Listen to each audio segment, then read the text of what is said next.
Assalamualaikum warahmatullahi wabarakatuh. Nama saya Muhammad Renaldi Triantama. Saya dari Prodi Pemanfaatan Sumber Daya Perikanan. Saya dari Lighting 21 dengan NIM ujung 50. Pada video kali ini saya akan menjelaskan, saya akan menjawab pertanyaan soal dari Pak Ilham. Yang pertama soalnya, urutkan masalah yang dihadapi pemerintah Aceh dalam pengelolaan perikanan dari segi armada, teknologi, dan keterampilan nelayan.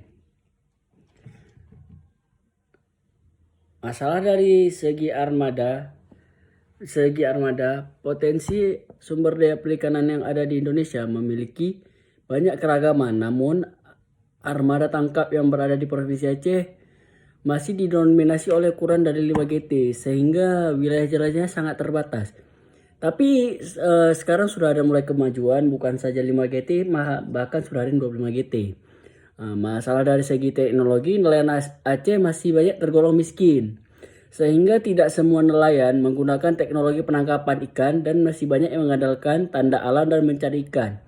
Namun sudah banyak juga nelayan yang sudah mampu menggunakan teknologi penangkapan ikan seperti radio, GPS, fish finder, rumpon, serta beberapa aplikasi perkiraan cuaca. Masalah keterampilan nelayan, banyak nelayan yang kurang terampil disebabkan oleh ABK baru yang sering berganti-ganti. Kompetensi nelayan menggunakan alat tangkap modern masih tergolong sangat rendah.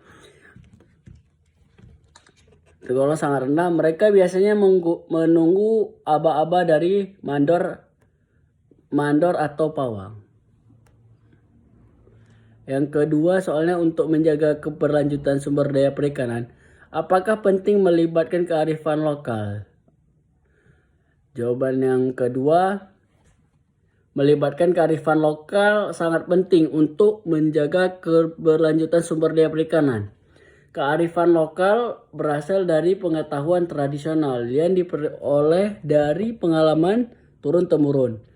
Tradisi dan pengetahuan lokal, pengetahuan tradisional dan pengalaman lokal mencakup tentang pola ikan, musim penangkapan ikan, atau keadaan laut, dan juga ada beberapa hari yang tidak boleh pergi melaut seperti hari kanduri laut, lebaran puasa, lebaran haji, hari-hari tsunami, hari Jumat.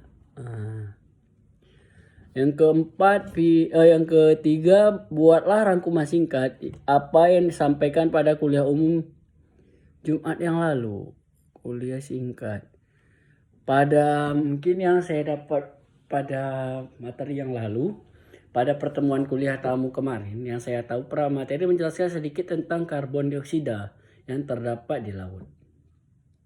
Salah satu ekosistem yang perlu banyak mendapat perhatian akibat dampak dari perubahan iklim.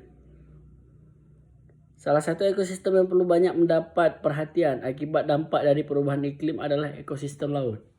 Dampak yang paling signifikan terhadap ekosistem laut adalah terjadinya fenomena pengsamaan laut atau ocean acidificator.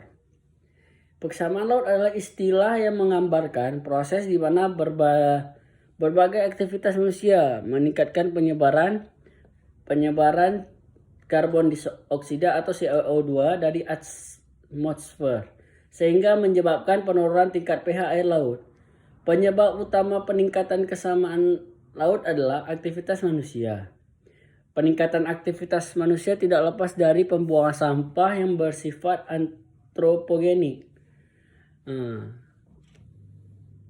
Habis itu ada emisi CO2 yang berasal dari penggunaan bahan bakar fosil, berbagai industri, dan banyak kendaraan bermotor akan naik ke atmosfer. Karbon dioksida dari atmosfer masuk ke laut, bereaksi dengan air laut membentuk asam karbonat. Hal ini yang pada akhirnya akan menurunkan tingkat kalsium di karbon di laut. Mungkin hanya itu saja yang dapat saya sampaikan. Lebih dan kurang saya mohon maaf. Saya akhiri. Assalamualaikum warahmatullahi wabarakatuh.